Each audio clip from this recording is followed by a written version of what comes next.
Did you know John Woo remade his movie The Killers? Even though this new one wasn't written by him, it was written by 3 different other people.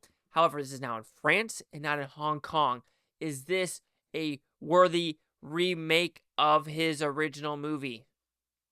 No.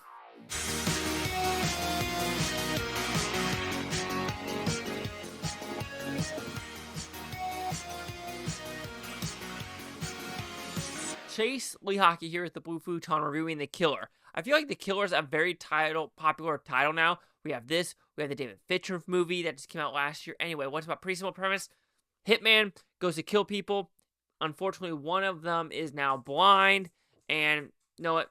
Conscience might ensue. But there's also a cop coming saying, I think I know who you are, and will they team up to kill Sam Worthington because a bunch of heroin was stolen from a Saudi prince, and we got to figure out who stole the heroin because it's about a 75 million value, but on the street value it's 350 million. So there you go. All right.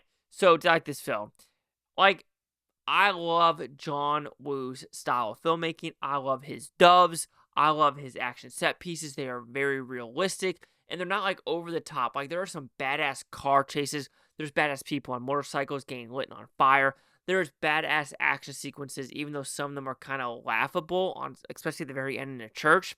Especially some of the things where you're just like, okay, that's over the top, but over the top in some too much of an extent. And some of the writing is like too much kind of on the nose where you're just like, okay, for example, there's one scene where she's like, oh, I've never been shot before. To the cop, it's like, you're going to get shot in this movie. Like, it's 100% going to happen. You're going to get fucking shot, and it's going to suck.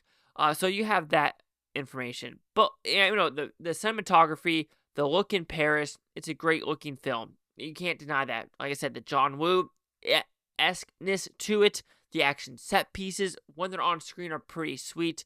And there is some comedic element to this film. Especially there's one comedic element with her, you know, going down this banner, then he has to do the same thing and falls because, you know, he can't do the same thing because she's a woman, because she's a hitman. Also, you have the girl boss element to it, and we'll talk about that a little bit later. But what I like about this film, the score. The score in this movie is freaking awesome. The jazz-y feel of in the action set pieces really work. Like having the saxophone and the trumpet going on in the background while people are kicking ass. Pretty damn sweet. I do feel like, okay, now we're starting going to slowly the negatives. The writing is very damn weak compared to the original Killers. This one, the backstory of all these people are just so, I'm going to say minimal, but just kind of unbelievable. Like, there's this girl, she's like, oh, why are you in Paris? Well, I've been homeless for 15 years. I was under the bridge. I was a pimp. And now Sam Worthington found me. And now I'm a badass assassin. It's like, but you hadn't, okay. Kind of the same thing with the girl that she's trying to save because she got blind. It's like, these backstories, I don't know if they're needed, but if you want to have good backstories, you gotta make me want to know the backstories, or at least give me some good meat to chew on. There is no good meat to chew on with these backstories. Also, the girl bossness to it. Again, there's just some, like, the first one's believable, right? Because it's a sword, and no one was expecting that. So the element of surprise, absolutely. But when there are some actions, and a lot of it was guns, right? And that's what I like about John Woo too. You see the bullet casings come out of the guns. One that's completely wrong is the cop having the revolver. He never reloaded the gun once. So that's a huge flaw. And also, it's weird because it felt like in some scenes, they were showing the recoil. It felt like they were shooting real guns. But in the other scenes, it was just more like, pew, pew, pew, pew, pew, like a BB gun. So that inconsistency really took me out of the movie. The very end battle sequence.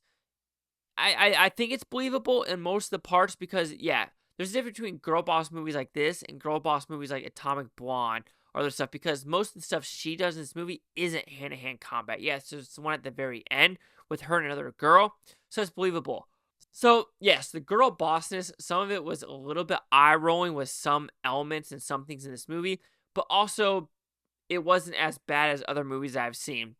Also, I don't know if the girl, it's not like a lesbian relationship, but the singer, you know, being girl as well, and her, I don't know if that connection as good as the Chow Yun-fat version, you know, the John Woo version. That connection I felt was a little bit more real, and this one was fine. especially with the scene where she realizes that there was no, innocent person in this party. And I would say the one big negative is the end. Listen, when you go to John Woo movies like Face Off, like the one I just watched, Hard Target, when you watch the original Killers, the ending battle sequences are fucking ham, off the walls. This one felt tame. I'm sorry. Yes, you have some good explosions here and there, people on motorcycles, but when you get to the nitty gritty of the battle in the church, it felt contained. And that's unfortunate. Because also, even with Paycheck, even Paycheck's not the greatest movie. It's a huge freaking corporation warehouse where it looks vast. Mission Impossible 2 looks vast. Hard Target looks vast. Like, everything looks vast in John Woo movies. You have the wide camera lenses. Here, the wide camera lenses only happen when people are talking and not in the battle sequences. And that's what I felt like. So I really felt unfortunate on that level.